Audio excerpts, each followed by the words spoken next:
Good evening, I'm Monique, and welcome to Cozy Corner Bedtime Stories.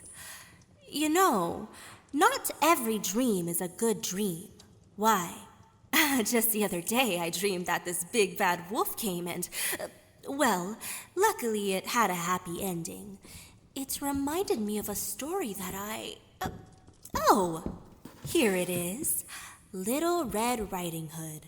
I'm sure you've heard of it before. A story of innocence, danger, and a very hungry wolf. So, settle in and let your mind wander through the woods as we begin our story. Once upon a time, in a small village near the edge of a great forest, there lived a little girl known to all as Little Red Riding Hood. She was given this name because of the bright red cloak she always wore, a gift from her dear grandmother. Red, come here, sweet girl. I have a task for you. Yes, Mother? I've prepared a basket with bread and broth for your grandmother who's feeling ill. You must take it to her. But remember, stay on the path and do not linger in the woods. There are dangers lurking where the trees grow dark. Don't worry, Mother. I'll be careful. With her mother's warning in mind, Little Red Riding Hood set out through the forest, her basket in hand, the sunlight filtering gently through the trees.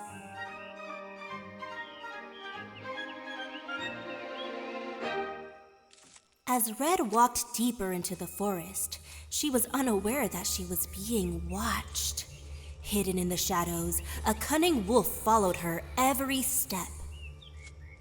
Good morning, little girl. Oh, good morning, sir. What's a sweet looking thing like you doing in the forest all alone? I'm on my way to visit my grandmother. She isn't feeling very well. I've brought her some bread and broth to make her better. Oh, how very kind of you. I love her. Generous meal. I mean soul, I said soul.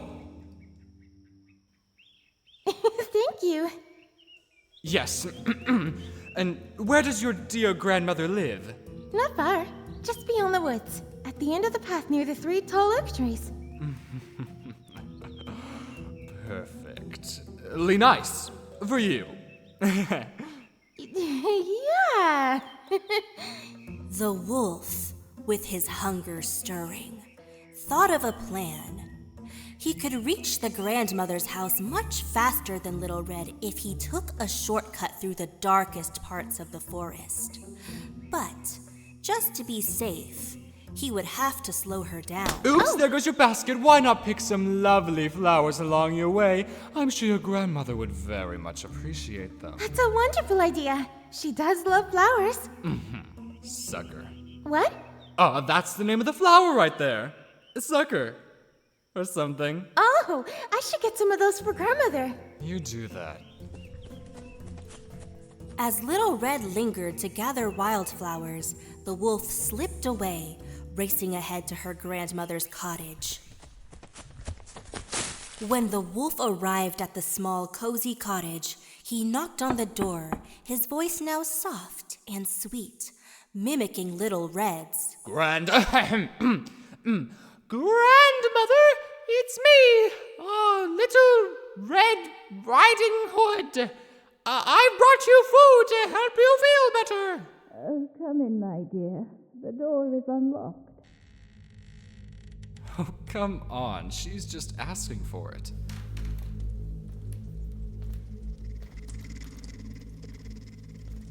Before grandmother could rise from her bed, the wolf leapt upon her, swallowing her whole in one swift gulp. With the grandmother now hidden away within his belly, the wolf donned her nightcap and settled into bed, drawing the curtains just as Little Red Riding Hood approached the cottage. Grandmother, it's me, Little Red Riding Hood. That's her actual name? I just made that up. I brought you some bread and broth to help you feel better. And a bouquet of flowers, too. Come in! No, that's her. Come in, dear. Red entered the dimly lit room, but something felt strange. Her grandmother was lying in bed, the covers pulled up high, her face half hidden in shadows. But grandmother, what big ears you have. Oh, you know, all the better to hear you with, my dear. And grandmother, what big eyes you have. Oh, the better to see you with, my dear. And grandmother, what big teeth you have. Oh, the better to eat you with. My dear. Oh, screw it. Before Red could escape, the wolf pounced upon her, swallowing her whole just as he had her grandmother. The cottage fell quiet once more. With his hunger now satisfied, the wolf settled back into bed, full and content, unaware that help was soon on the way. A huntsman, who had been passing by the cottage, heard strange noises and sensed that something was amiss. He entered cautiously, finding the wolf asleep in grandmother's bed, his stomach unnaturally swollen. What is this? For all the times I've been here to see the old woman, I've never seen her wearing so much fur. Unless it's a wolf! The huntsman quickly realized what had happened. Shoving his burly arm down the wolf's throat, he reached into the wolf's belly and pulled out his two unfortunate victims. What? I don't think so.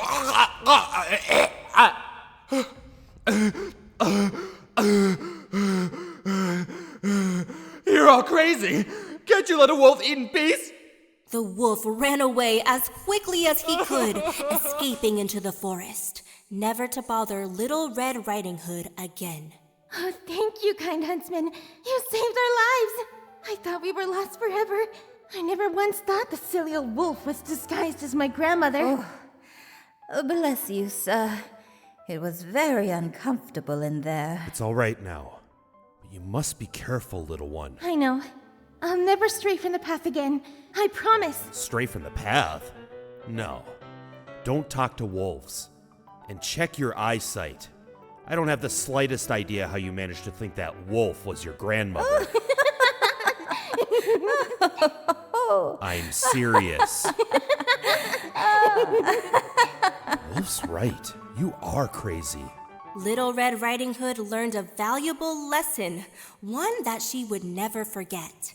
She returned home safe and sound, grateful for her mother's wisdom, the huntsman's bravery, and even the fun she had along the way.